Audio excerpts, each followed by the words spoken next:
trying to get that thing clean enough to put in the washing machine. I don't know if it's a very good idea to put that in there, but we've got to get all that really fine dust out of that bag. I turned that thing on last night and poof, big cloud of woodworking dust. It's not gonna work. I guess we could take it to the laundromat. Well, we're about to find out.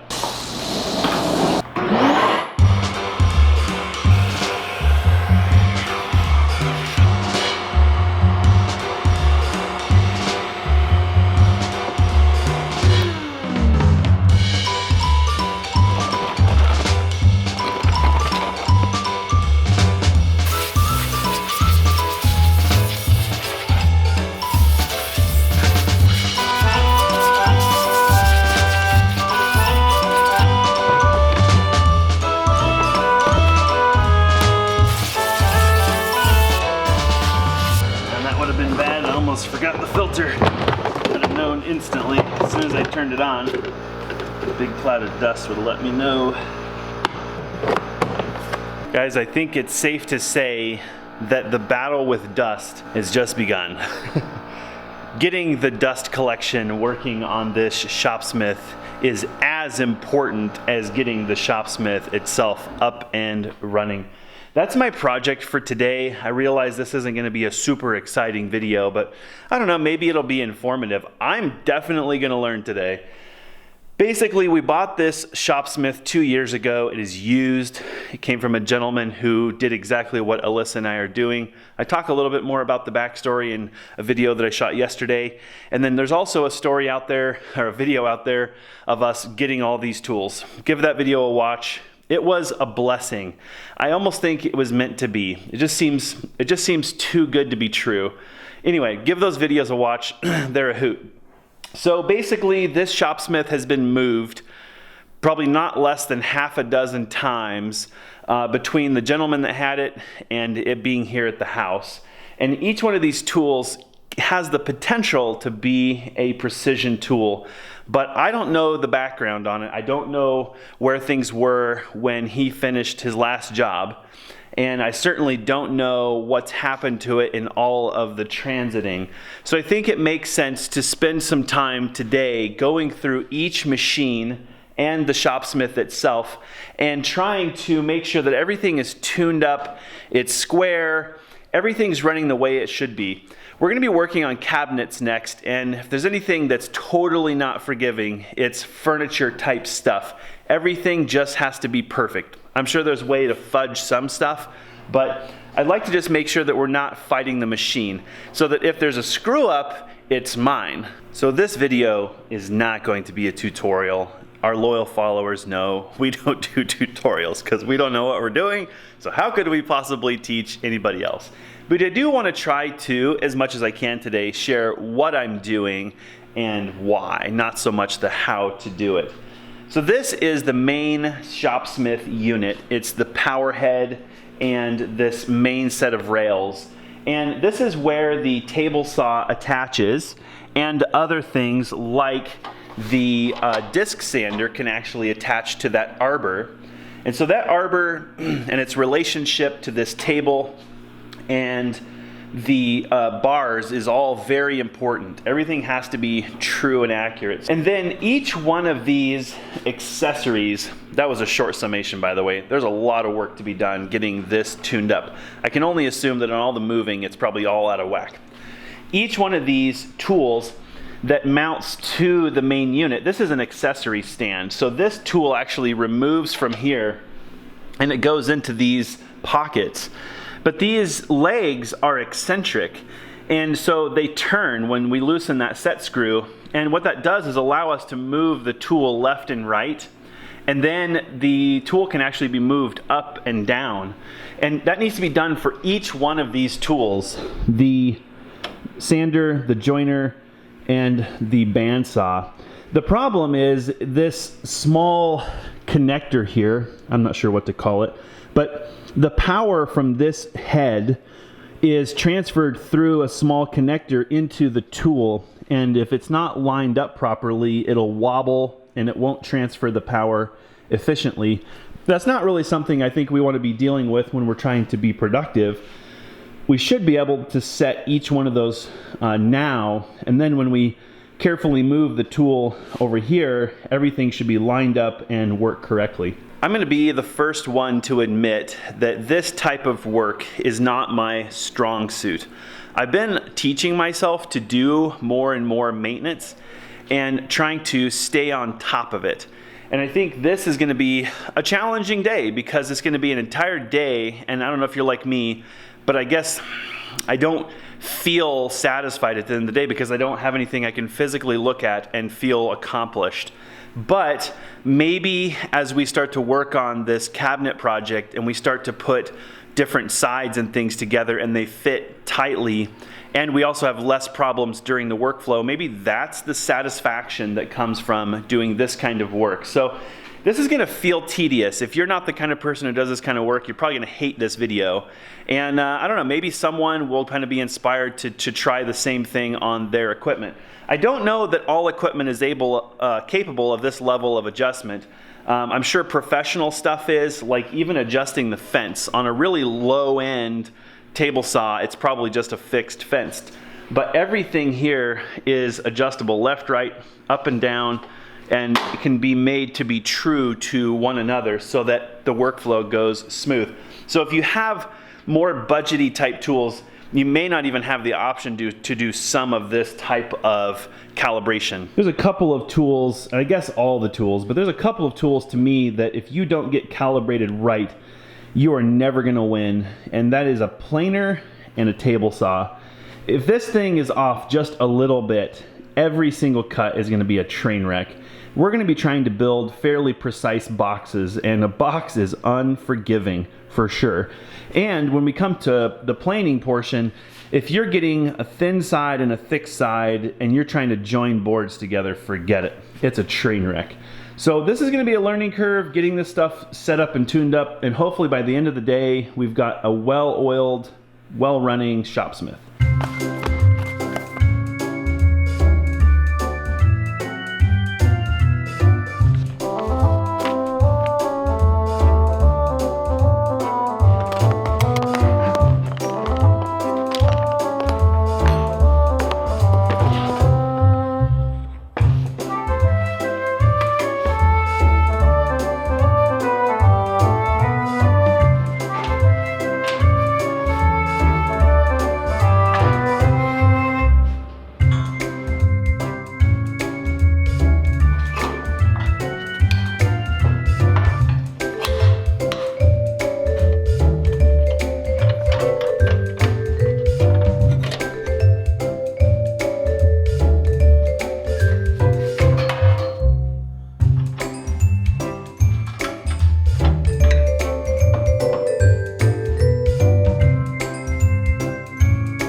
Well, things are going good so far. Definitely tedious. I think we knew that going in. But so far, we've made sure that the 90 degree, 0 degree, and 45 degree stops on the table are dead on. So instead of having to like aim for 45 and hope, we should be able to just use the stop, double check with the square, and know that we're on the money. We also spent some time making sure that everything is aligned on the power head. We set the drill feature up to make sure that the drill bit was in fact 90 degrees to the table. So if we use that for any kind of boring, like I imagine we're probably going to do with the cabinet doors And we might end up doing some of the cup holders for the hinges with the drill press. We'll have to kind of see how that goes. I have a hunch it'll be a lot more accurate than trying to do it with a hand drill. That Forstner bit gets off just a little bit, and now you've got yourself a really crooked cup. We also spent a little bit of time making sure that the rails for the miter gauge are parallel to the blade. That was a tedious process of installing this Allen wrench and just running it down the blade and checking for any gaps or anything in the Allen wrench. When we first started, the blade would ping like this. And that's because the Allen wrench was actually pushing on the back of the blade just right here. So we're able to turn this table a little bit and get everything lined up. That to me is not just an accuracy thing, that's actually a safety issue. I think that one thing right there is probably one thing that bites a lot of people in the butt, is when you have your fence installed and you're sliding a board through here, but what's actually happening is it's binding back here on the back of the blade, and that's where you get the quintessential kickback. There's a lot of things that can cause it, but that's a big one. So if anything, which I guess there's not really a time where you want any of this stuff to happen, but if anything, you'd rather the blade be closer in the front. That way, if nothing else, it's not pinching in the rear. Neither one of those is desirable, so we've got everything set up good. We're pretty well through the table saw portion, the head, the trunnion, the table itself, the drill press. It's been a lot of just very small steps, but I can see how making very small tweaks has been good. A lot of things were set up pretty good already, so I haven't really had to set this thing up from scratch. That would be an all-day process. So thankfully, we didn't have to do that. We've got a little bit left to do. I need to work on the fence for the table saw. That needs to be adjusted to make sure it's correct. And then we have those extension tables that go on here. And those extension tables and the rails and everything need to be aligned. That way the fence moves smoothly across those tables and that your material doesn't tip on the table. So I'm going to work on that. Hopefully when we get that all done, this portion of this project will be complete and we can start working on some of these other tools.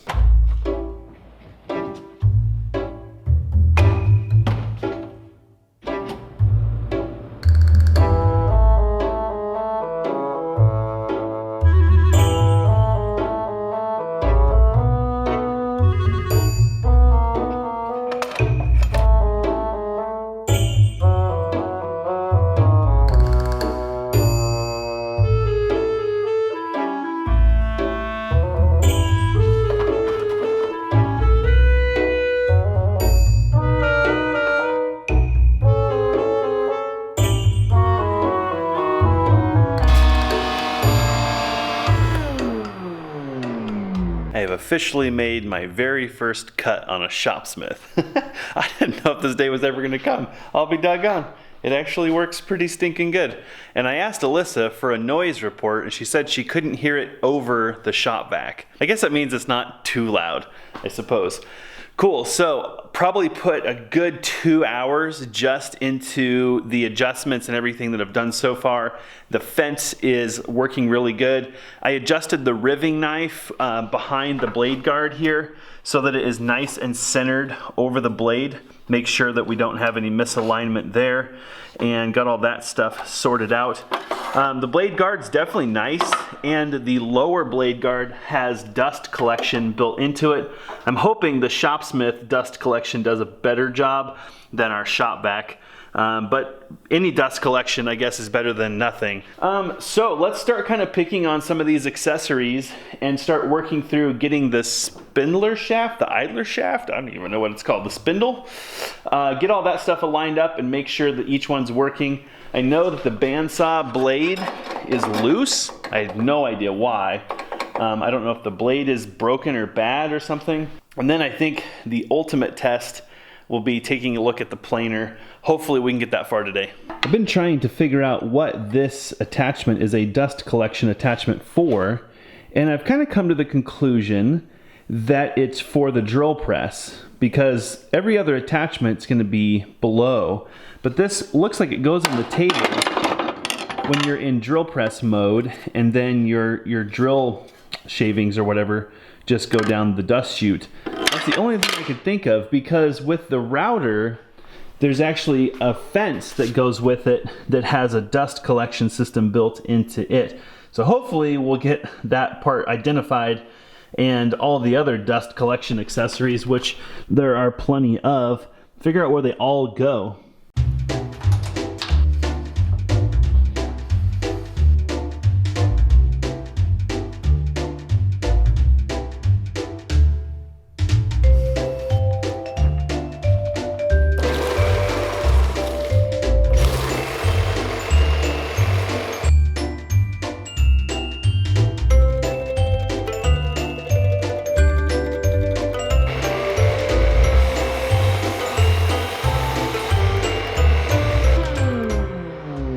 It actually did pretty good for dust collection. That's actually rubber from that cleaner stick.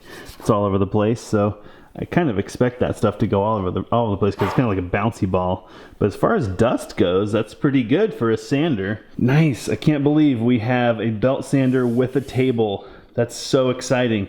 We've been trying to do stuff with belt sanders, but no table. It gets so messy.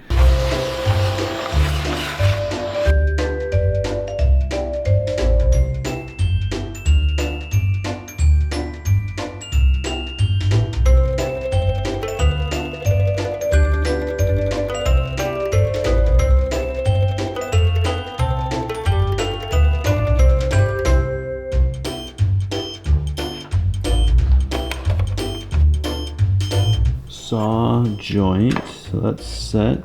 Let's try this out. Go for,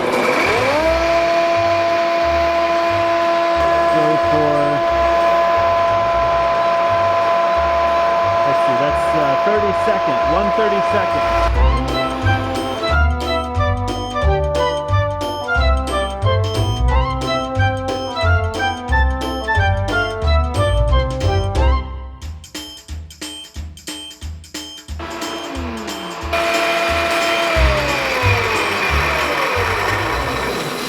Looks pretty good.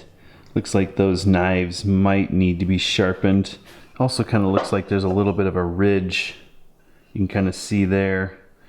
I'm not sure if that was knife induced or if maybe switching sides would fix that, but there's definitely kind of a ridge. It's not nearly as pronounced on this side, but it's definitely there. So it looks like we're gonna need to do some calibration on the blades on the joiner or flip the board around.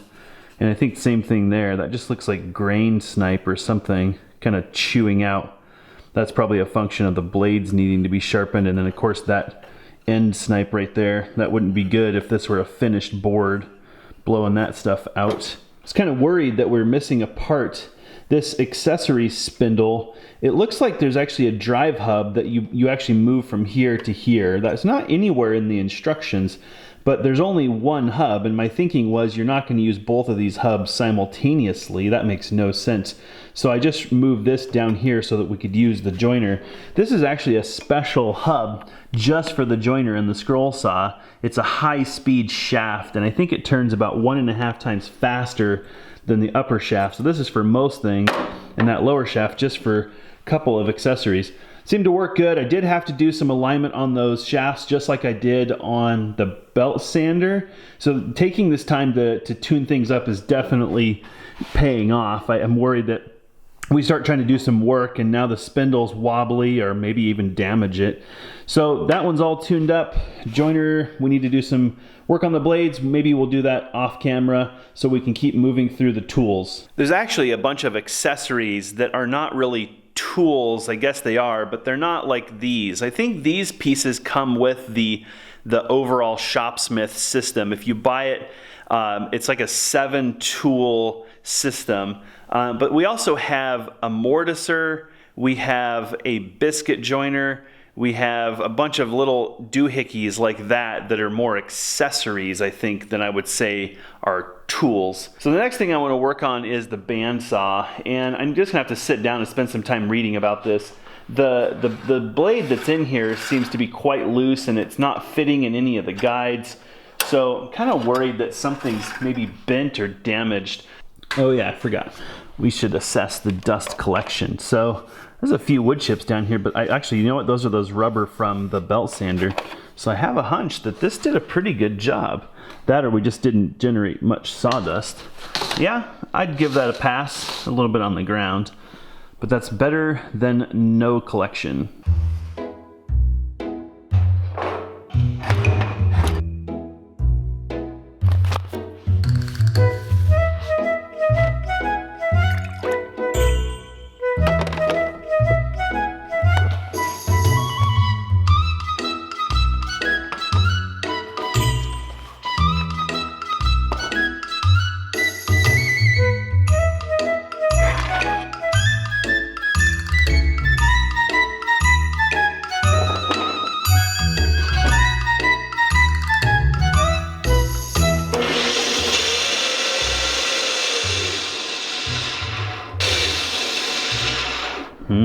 That doesn't sound very good.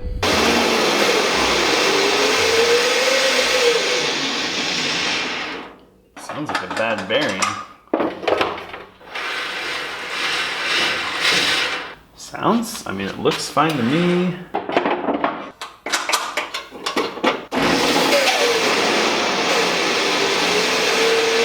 Is it possible that that's rubbing on there?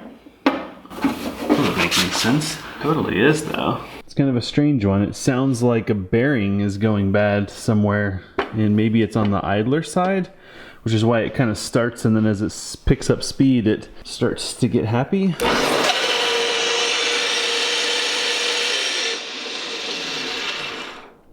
Wow, yeah. Might have to spend some time taking it apart and kind of watch it starting and stopping and see if maybe we've lost one of the bearings in there. There's only, there's probably like six bearings total. It doesn't sound horrible, but it doesn't sound right either. We're not gonna be using this machine right away, I don't think. So if we need parts, maybe we can get them.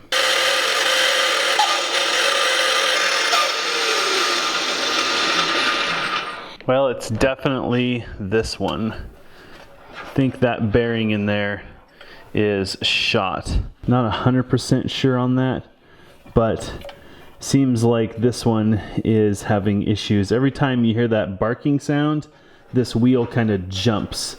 Of course, that could be being caused by the tension in the blade. That's entirely possible. It's entirely possible that it's the main shaft down here too, but that bearing, I don't know, seems like it's doing okay. Well, we'll keep researching that one, and we may end up having to buy new idler pulley bearings and the main pulley bearings also.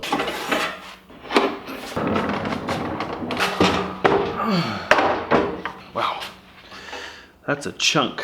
Holy moly.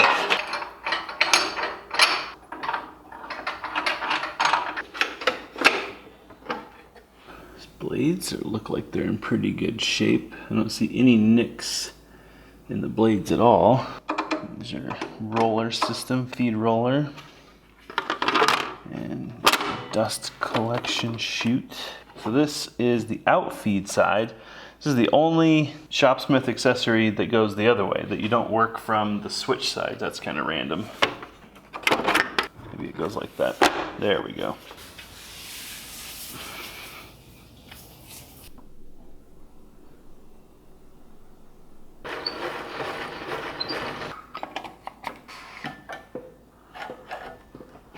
So another strange thing about this planer is it's the only Shopsmith accessory that we have anyway, that you have one control, but it's actually a planer. So we're gonna plug the Shopsmith into the planer, then we're gonna plug the planer into the wall. And the reason for that is this feed motor is actually a separate motor. It's not driven by the Shopsmith, but the planer head is driven by the Shopsmith.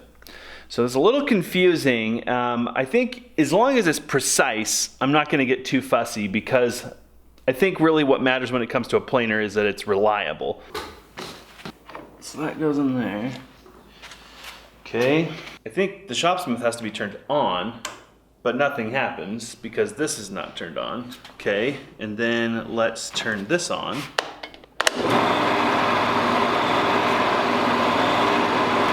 Okay, this is our feed rate.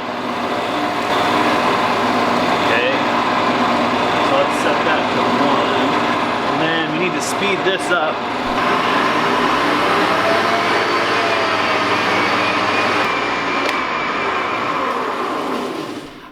Guess it's not obvious what speed to use on the Shopsmith. There's scroll, disc, drum sand, dado, saw joint, route shape. So I guess I'll double check. I thought it was on there, but apparently I should read the manual. This talks about feed rates. So softwood, taking off 1/64. It's a 4-inch board. We could go to speed 10. All right, let's try this again. So this is going on. And we want to go to P, somewhere in here. Let's go R.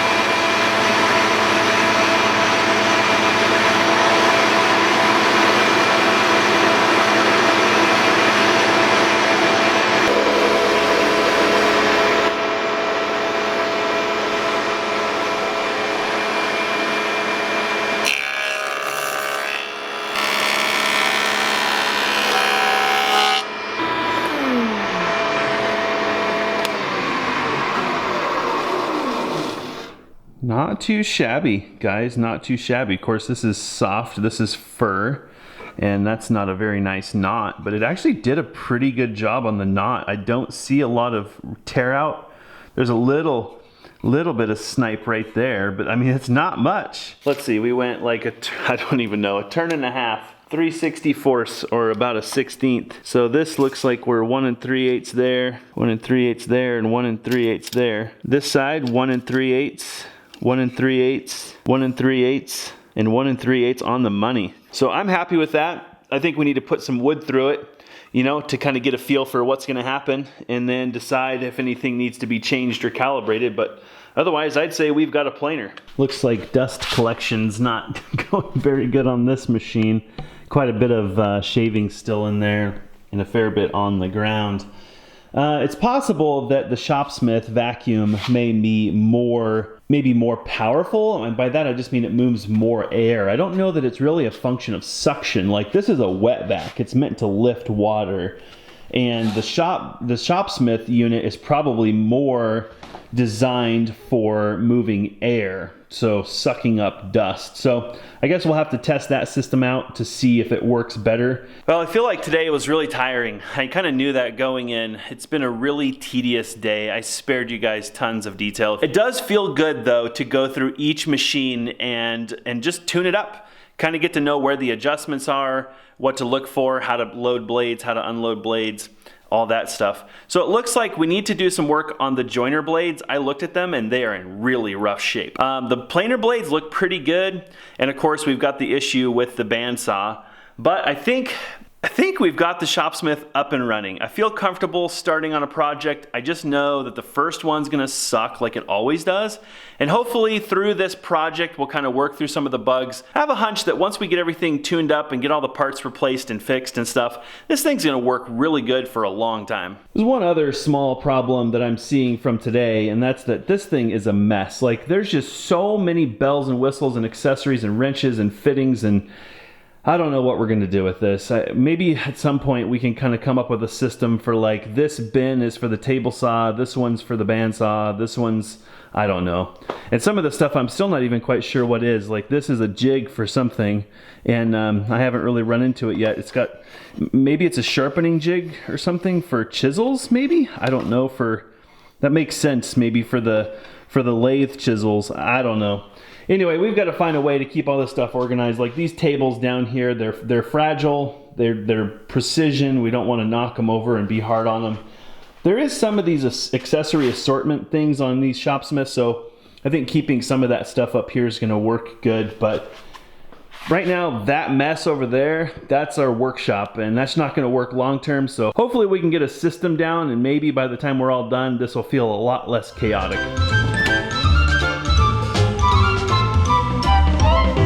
That's a lot cleaner than when it went in.